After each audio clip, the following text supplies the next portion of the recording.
So, hello guys. Welcome sa ating video tutorial. Ngayon naman, pag-aaral natin ay tungkol naman sa multidimensional array in C++.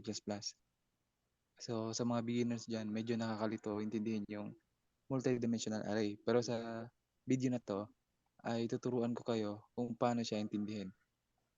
So, first, nandito tayo sa WeSchools. So, makikita natin dito, meron siyang, so, multidimensional array is an array of arrays. So, nakikita naman natin dito, ito yung ating dimensions. So, meron tayong tatlong dimensions. So, mamaya, malalaman natin kung ano yung mga dimensions na yan.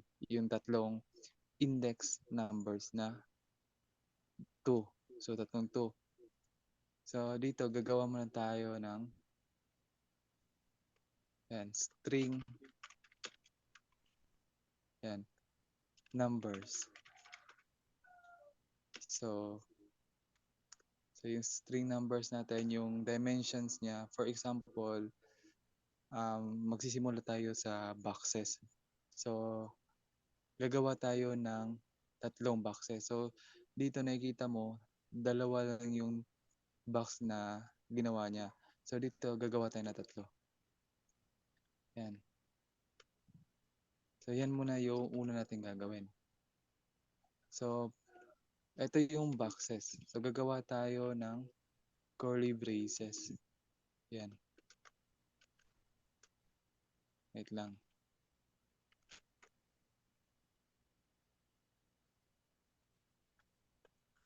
So, ito yung, yan.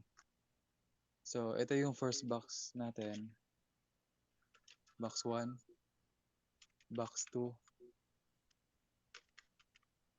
and the box 3.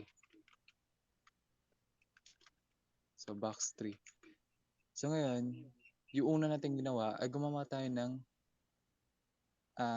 dimensional array. So, ito yung first dimensional array natin. So, yan. Meron tayong 3 boxes. So, ngayon, gagawa naman tayo ng row. So, kunyari, yung row is 2 lang. So, nakikita naman natin dito, yung row is 2 lang. So, depende pa rin yan sa inyo kung ilan yung ilalagay nyo dito sa boxes tsaka sa rows. So, yung rows, naka-vertical yan. I mean, naka-horizontal. So, ito yung rows. Ganyan. Nakaganyan siya. Ayan. So, yung rows, maglalagay ulit tayo dito ng curly braces. Then, comma. Then, dito yung, natin, yung elements. Or the array string. So, sample, number yung ilalagay natin dito. 1, 2, 2. So, dito, yung column natin is 2. So, nakikita natin dito, yung vertical niya na alignment, yan yung column. So, from A, C, E, G, ibig sabihin yan, naka-column. So, ito yung from A, C, E, G, yan yung column 1 natin. Then, yung A and B, yan yung row 1 natin. So, dito, yung column 1 natin, so, di pa natin nalagyan dito ng dimension sa ating column. So, yung ilalagay natin na column is 4. So, 3 and 4. Then, since dalawa yung sa row natin, lalagyan pa natin ng isa dito. 5, 6, 7, 8. So, meron na tayong, ito yung, natin, yung first dimension natin, which is yung box 1. So, ito yun. So, tatlo yan, pero isa pa yung nagawa natin. Then, yung row natin, dalawa din. Ayan, itong dalawang row. So, yung column natin, 4 from 1 to 5, 2 to 6, 3 to 7, 4 to 8. So, 4 yung column natin. So, kopyahin lang natin to. Ayan. Then gawin natin to 9, 10, 11, and 12. Then 13, 14, 15, and 16. So dito gagawa ulit tayo ng row. So yan. 1, 2, 3, and 4. So kopyahin lang natin to. Paste natin dito. So 17, 18, 19, 20, 19, 19 pala to, hindi 18. 20, 21, 22, 23, and 24. So yan. Lagay tayo dito ng semicolon. Ngayon naman, pag natin yan, walang mangyayari.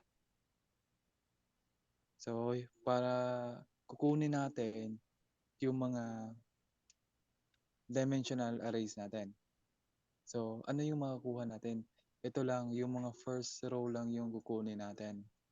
Yan. So, gagamit tayo ng for loop. So, bago yan, pakita ko sa inyo kung ano yung ginawa natin. So, ganito yan. So, itong naka-vertical alignment, which is si 1, 5, 9, 13, 17, 21. Yan yung mga column natin. Hanggang dito, hanggang dito, hanggang dito. So, yan yung column. So, yung rows naman, ito yung 1, 2, 3, 4. So, nakaganyan, naka-horizontal. Tsaka yung box natin, every box natin, ito yung box natin eh. So, every box, mayroon tayong sa box 1 natin, sa box 2 and 3, meron tayong dalawang rows. Kaya nakalagay dito sa ginawa natin, may dalawang rows siya. So, yan yung example. So, ngayon naman, kukunin natin yung mga first row lang ng ating dimensional arrays.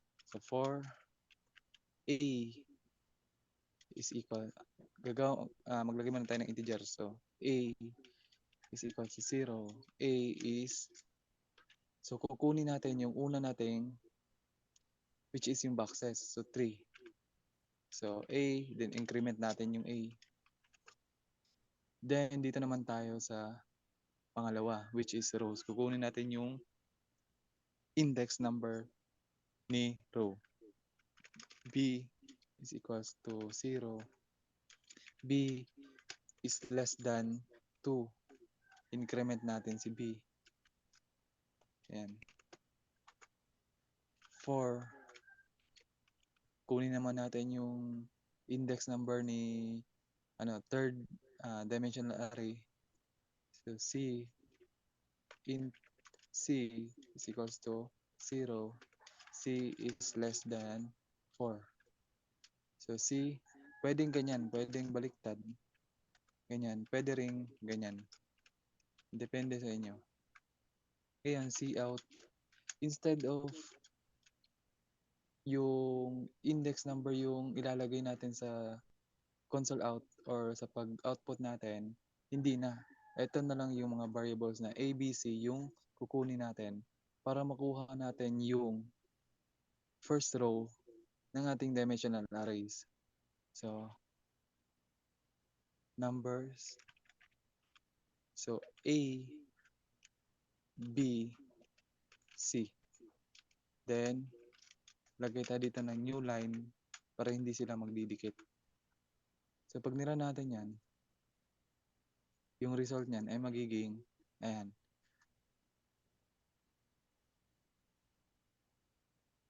Ayan.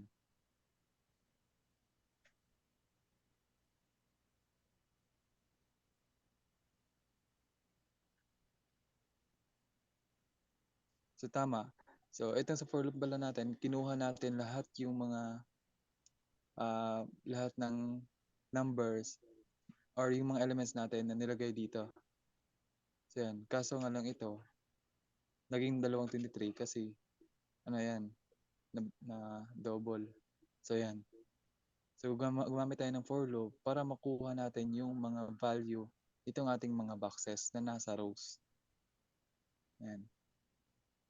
So ganyan yung example ng multi-dimensional array. So yun lang, maraming salamat.